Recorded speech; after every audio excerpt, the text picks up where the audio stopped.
जय श्री कृष्ण। श्रीमद् भगवद गीता के प्रथम अध्याय अर्जुन विषाद योग का 5वां श्लोक इस प्रकार है।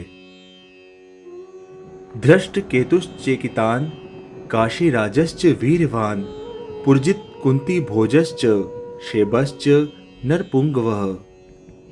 इसके अतिरिक्त धृष्ट केतु, चेकितान, वीरवान काशी राजा, पुरजित, कुंती भोज और नरश्रेष्ठ शेब भी पांडवों की ओर से उपस्थित हैं। यह श्लोक पांडवों की ओर से युद्ध में सम्मिलित महाशूर वीरों का वर्णन करता है। धृष्टकेतु चेदी साम्राज्य के राजा शिशुपाल का पुत्र, पांडवों का परम मित्र और साहसी योद्धा।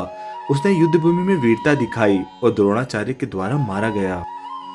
चेकितान वृष्णि वंश का वीर, यादव कुल का सदस्य, यह श्री कृष्ण का सहयोगी था और पांडवों का घनिष्ठ समर्थक।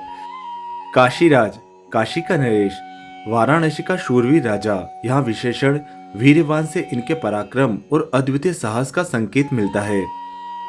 पुरजित और कुंती भोज, ये दोनों राजा कुंती, पांडवों की माता के भाई थे, इसलिए पांडवों के मामा कहलाते थे।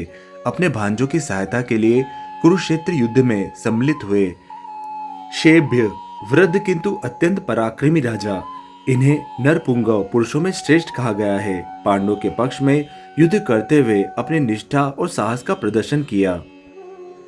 इस श्लोक में संजय धृतराष्ट्र को बता रहे हैं कि पांडवों की सेना भी महान वीरों और सहयोगियों से भरी हुई है।